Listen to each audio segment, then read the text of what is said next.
on a fait quoi? Les 5 premiers exercices, on a fait, on a vu une source de tension indépendante. Puis, on a vu source de courant indépendante, comme ici, là. Et on a vu aussi source de tension dépendante. Maintenant, on va attaquer ce symbole-là, source de courant dépendante. Comme ça, on a tout vu, d'accord?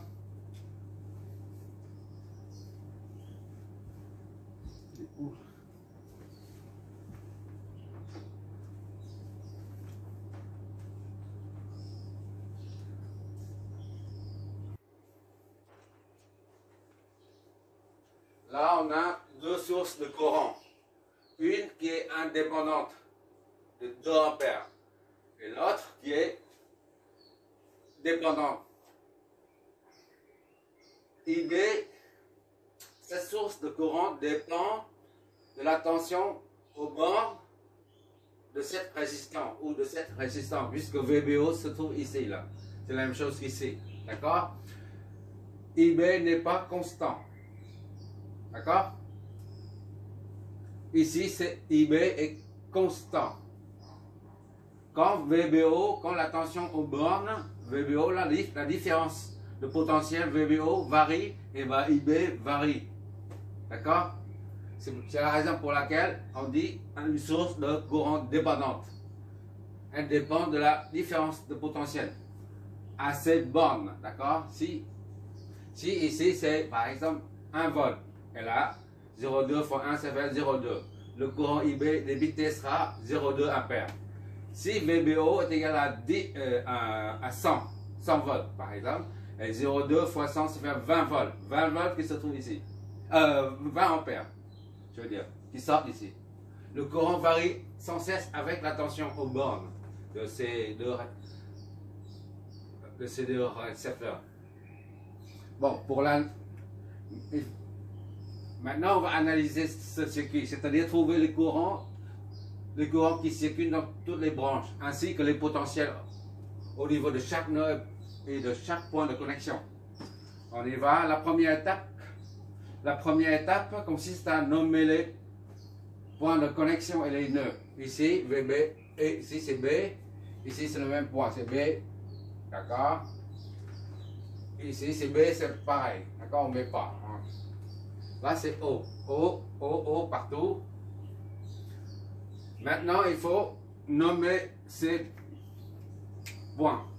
Ici, on met ici VB. Au lieu de mettre là, on met au milieu. Pour dire que ici c'est B. C'est O. C'est B. VB, pour désigner ici, là. Et VO, on met ici.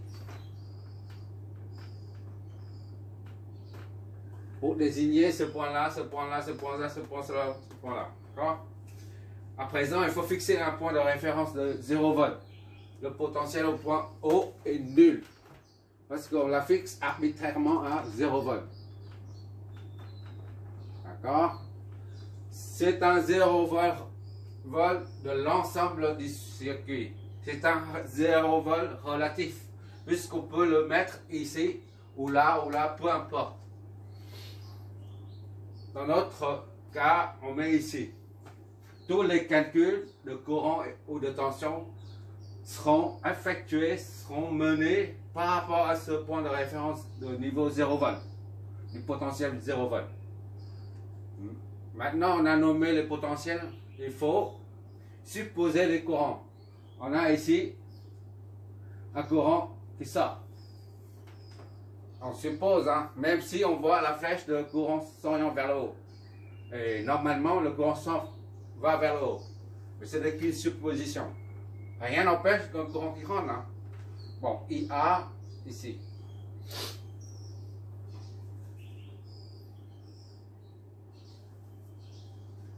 IA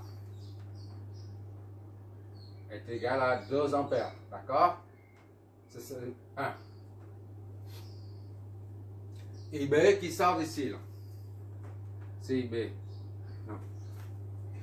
Voilà, IB. Donc, normalement, il est égal à ça. Là, c'est idem. Mais on ne met pas. Hein. Ça, c'est on surcharge le schéma. IA qui sort d'ici. IB qui sort d'ici.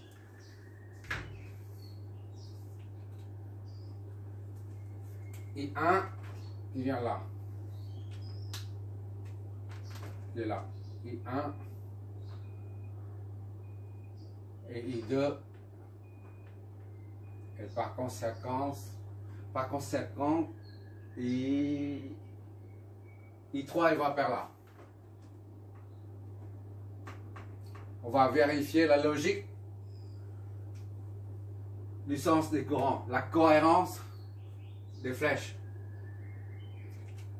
IA monte, sort d'ici, monte, et va vers là.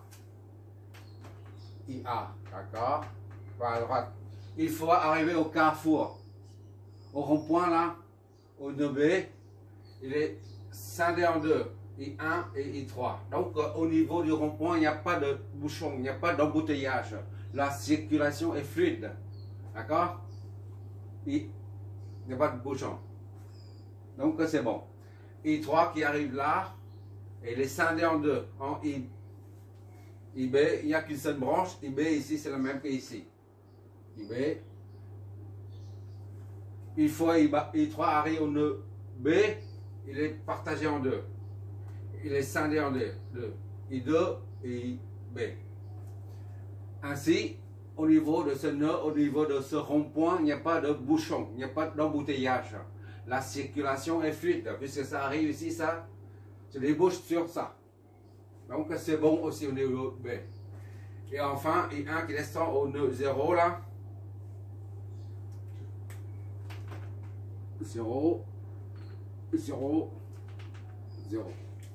I1 qui descend au nœud, qui arrive au nœud 0, I2 arrive au nœud 0, idem, IB arrive au nœud 0. Les trois forment IA. Reforme si tu préfères. Reconstitue IA. D'accord? Et IA doit sortir de ça. C'est logique. D'accord? Si IA ne sort pas d'ici, ah ben c'est pas bon. Si IA rentre là-dedans, tout rentre là-dedans, là, tout s'arrête. Parce que il n'y a aucun courant qui sort. C'est pas bon. Là, en l'occurrence, les trois arrivent et il y a un qui sort. Comme de l'eau qui circule, qui coule dans les tuyaux. Les trois tuyaux d'arrivée, il doit y avoir un tuyau qui sort. C'est ça. Bon, maintenant les sens des courants sont indiqués. Il nous reste une chose à faire, c'est la différence de potentiel aux bornes de chaque élément. C'est-à-dire la tension aux bornes de chaque élément, que ce soit récepteur ou source de courant. Ici, on a quoi? B, il y a BO là. C'est un récepteur. Par conséquent, les deux flèches, la flèche de tension et la flèche de courant s'opposent. V, B, O. D'accord? B, O. Ici, c'est pareil, c'est un récepteur V, B, O. On utilise la même flèche. D'accord? De tension pour les deux. Là, c'est B, O. Donc, la flèche s'applique ici. Ce n'est qu'une supposition, d'accord? Pour l'instant. Maintenant, c'est fini la préparation du circuit à l'analyse. Maintenant, il faut analyser en posant les équations électriques en suivant la loi d'Ohm. V est égal, la différence, V est égal à RI, ça signifie la différence de potentiel au bord d'un élément récepteur est égale à sa résistance fois le courant qui la traverse. D'accord? Ici, on applique 7. Ici, j'ai oublié 7, ça fait 20. 20 ohms. Je crois. J'ai noté, j'ai oublié 10, 20, 0,2, V2, B0, ok. 2 ampères, ok. 10, 20 ohms.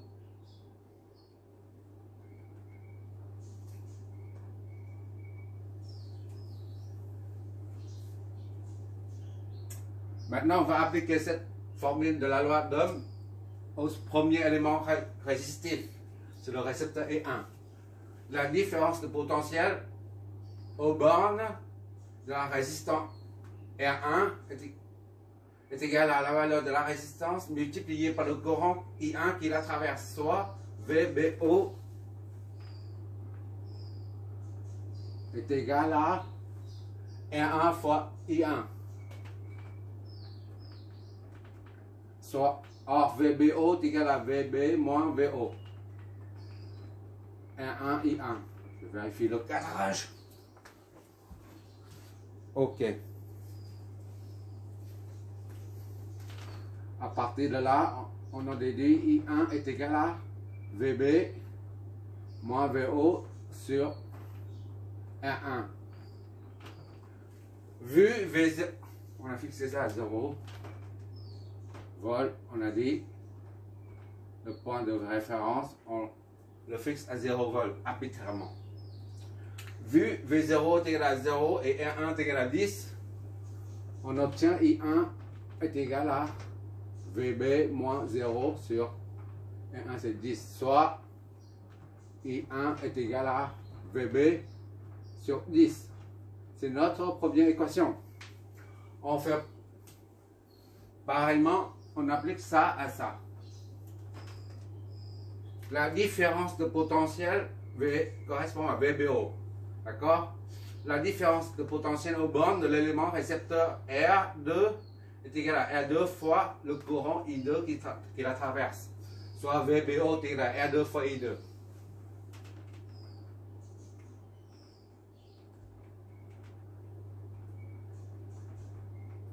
Or, VBO est égal à VB moins VO est égal à R2 fois I2. D'où I2 est égal à VB moins VO sur R2. Avec VO est égal à 0 volts arbitrairement adopté. Et R2 est égal à 20. On obtient VB moins 0 sur 20. Soit I2 est égal à VB sur 20. C'est notre deuxième équation, d'accord? On revoit un peu.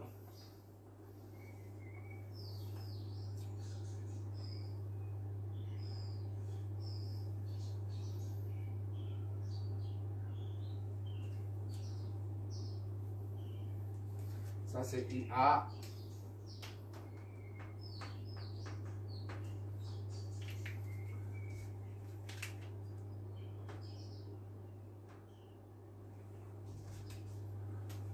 On vient juste utiliser la loi d'Ohm. Maintenant, on se débrouille avec la loi des mailles ou la loi des nœuds pour trouver les potentiels. À présent, dans cet exercice, il y a un seul potentiel à trouver, VB, parce que V0 est nul. Ici, là, on voit que I1 et I3 est égal, la somme des deux est égale à IA. Donc, c'est la loi des nœuds qui nous dit ça.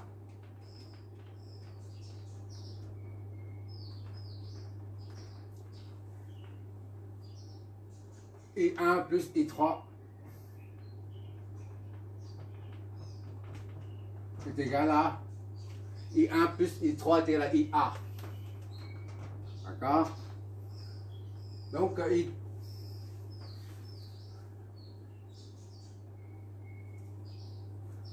I3 est égal à IA moins I1. Or, IA est égal à 2 ampères. I3 est égal à IA moins I1. 3 ampères est égal à il y a 2 ampères moins I1. I1 c'est ici. VB sur 10. D'accord? I3 est égal à 2 moins VB sur 10. Notre troisième équation. D'accord?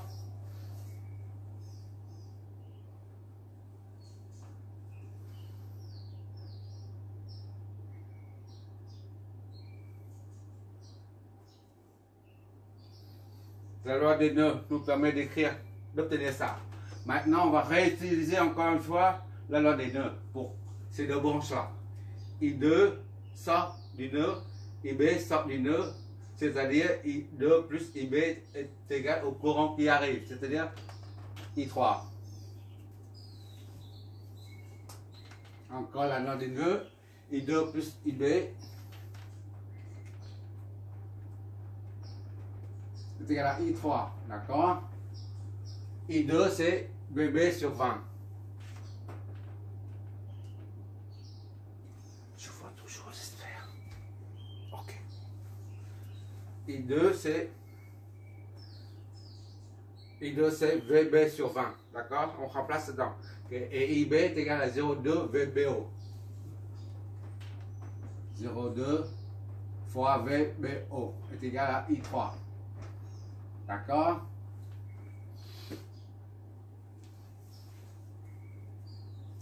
Ici, c'est VB sur 20 plus 2 sur 10. D'accord? 0,2, on transforme on le transforme en fraction. VBO, c'est VB moins VO. C'est égal à I3. D'accord? On décompose ça en potentiel. La différence de potentiel est décomposée en potentiel. Bon. Ça, de là, on a VB sur 20 plus 2 dixièmes VB, d'accord? Multiplie moins 2 dixièmes VO est égal à I3. Donc, ça, puisque VO est nul, ça disparaît. D'accord?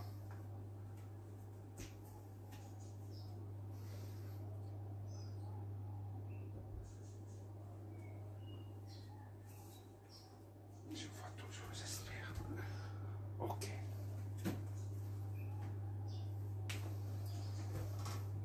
I3, on remet. Ça, c'est dénominateur VB. Déjà, on réécrit, sinon. Sur 20 plus 2 sur 10. VB est égal à I3. Donc, ici, le dénominateur commun, c'est 20. Soit VB plus, ça divisé par 10, ça va 2. 2, 2, 4. VB est égal à 20 I3. D'accord? Ou alors, I3 est égal à ça sur 20. Voilà.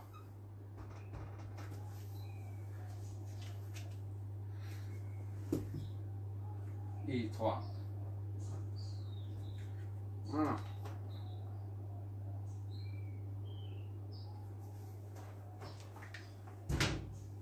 Je vérifie.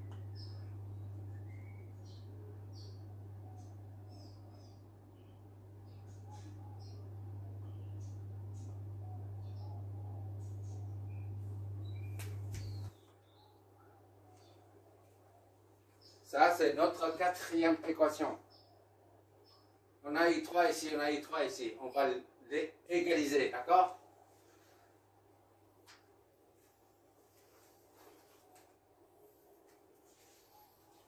I3 est égal à I3. C'est normal, I3 est égal à I3. Donc, le premier I3, c'est 2 moins VB sur 10. Moins VB sur 10. Voilà. Moins VB sur 10. I3 ici. VB, ça fait 5 VB. D'accord? VB, 5 VB sur 20. Sur 20. Voilà. 1 VB plus 4, ça fait 5. Donc, on va résoudre ça. Multiplié par 2. Le dénominateur commun, c'est 20.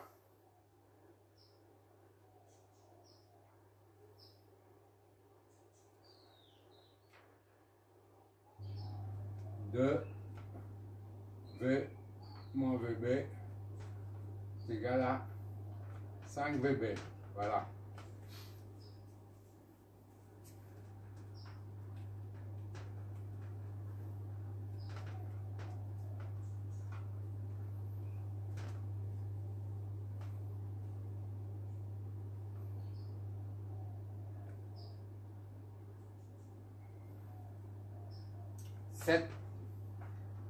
VB, d'accord, on passe ça de l'autre côté, est égal à 4.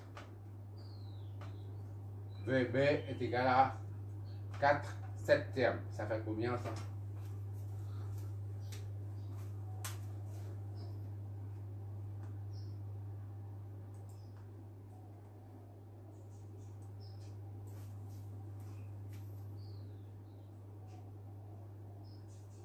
Hein?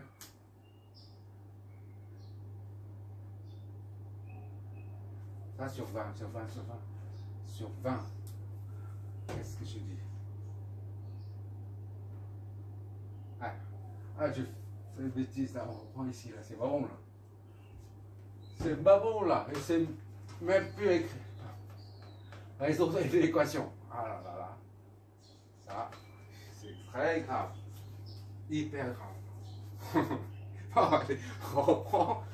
C'est pas ça. Incroyable. Oh là là. Qu'est-ce qui m'arrive aujourd'hui là? C'est ça? Bêtise là? Ah oui, voilà. I3 c'est 2 moins VB sur 10, c'est pas l'ensemble. D'accord, d'accord. D'accord, j'ai compris le truc. D'où ça vient? I3 c'est 2 moins VB sur 10.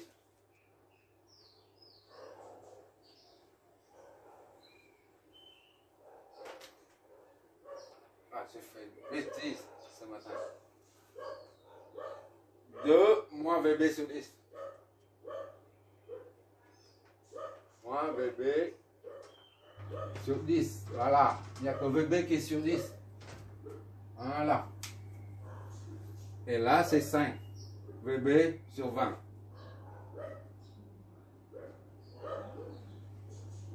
Voilà. Bon, on y va. Ça, c'est... Le dénominateur commun, c'est 20. Voilà, j'ai fait des bêtises. Bon, 20, 40. Et ça, c'est 2 moins 20 divisé par 10, ça fait 2. 2 fois VB. VB. Et enfin, 20 divisé par 20, ça donne 1. 1 fois 5, ça fait 5. VB. D'accord? Enfin, on arrive. Ça donne 7 VB est égal à 40. D'accord? L'autre côté, ça fait VB est égal à 40 sur 7. Voilà. Vol. Soit combien ça?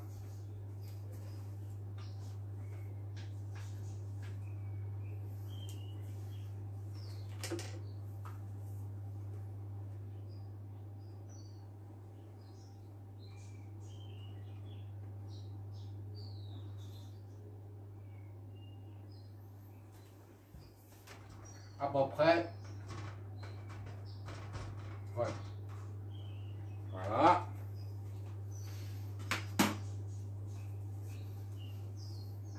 C'est notre résultat. Voilà. Maintenant, on va en déduire I1 et I2, ainsi que I3. I1, la première équation nous donne I1 est égal à VB sur 10. VB sur 10, c'est-à-dire VB c'est 40 sur 7 divisé par 10. D'accord? Ok, d'accord. Ça va. On retourne, ça fait 4 sur 7. Voilà. I1 est égal à 4 sur 7 ampères, soit 0,5.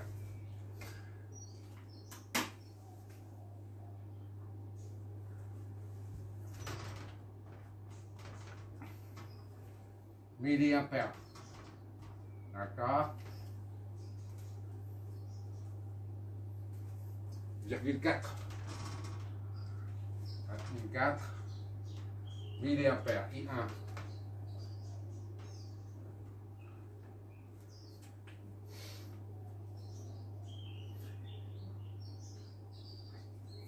I2, ça vient de l'équation 2. I2 est égal à VB sur 20. B sur 20. Soit 40 sur 7 divisé par 20. 2 sur 7. 2 sur 7, d'accord? I2 est égal à 2 sur 7 ampères, soit calculatrice.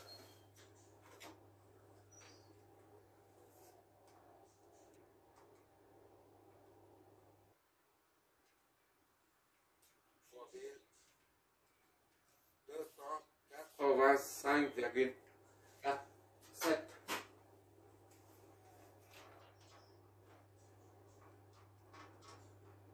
milliampères. Virgule combien je viens de dire? 7.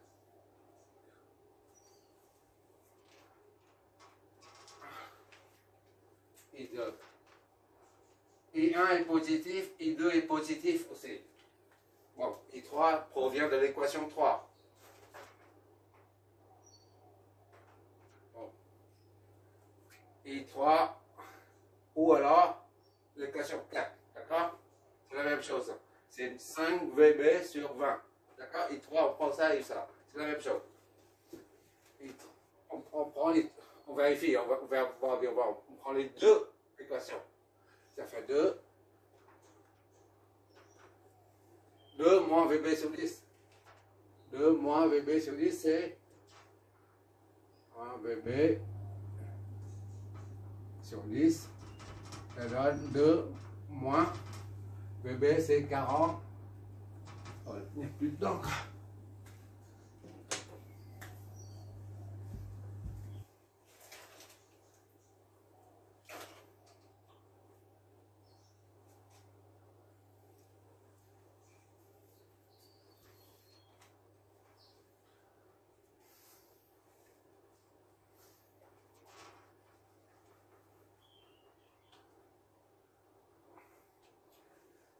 Et 3, on fait avec ces deux équations pour pouvoir vérifier la logique.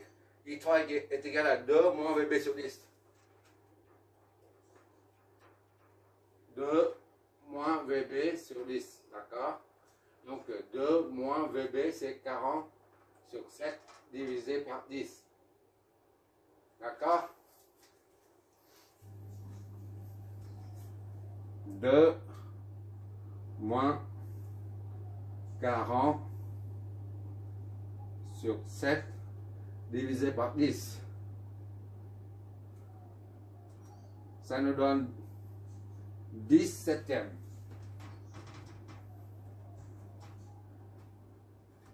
Et 3 est égal à 10 septièmes.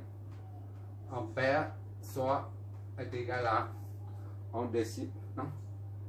10 ou 18. 10, ok. En décimale, c'est 1,43.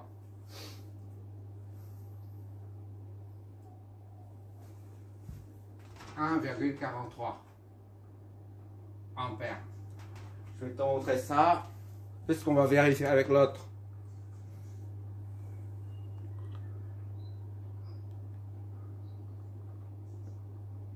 D'accord?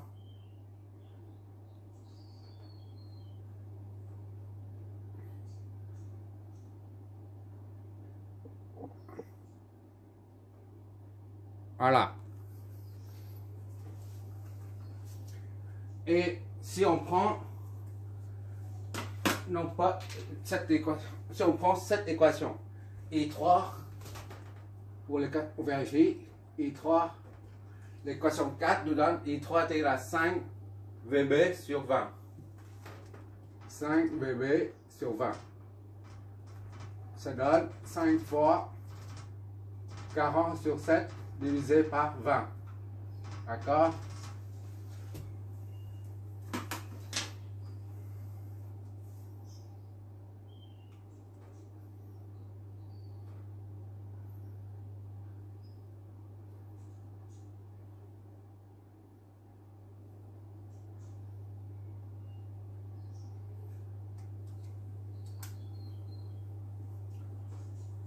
Cinq fois 40 sur 7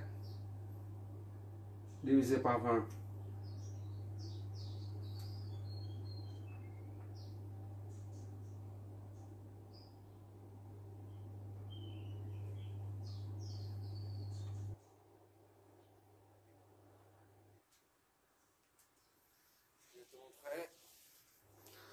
On doit retrouver la même chose, sinon c'est pas bon.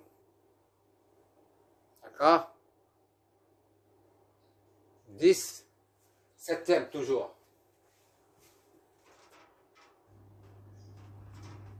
D'accord? I3 est égal à ça. Voilà.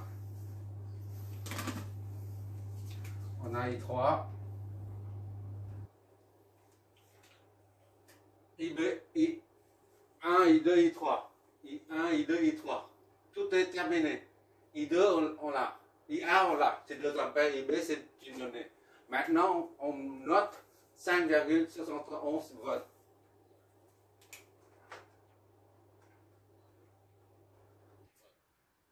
On voit que tous les courants descendent, puisque le potentiel 0 volt se trouve en bas et inférieur à 5,71. Les courants vont du potentiel le plus haut vers celui le plus bas. D'accord? Tout est cohérent.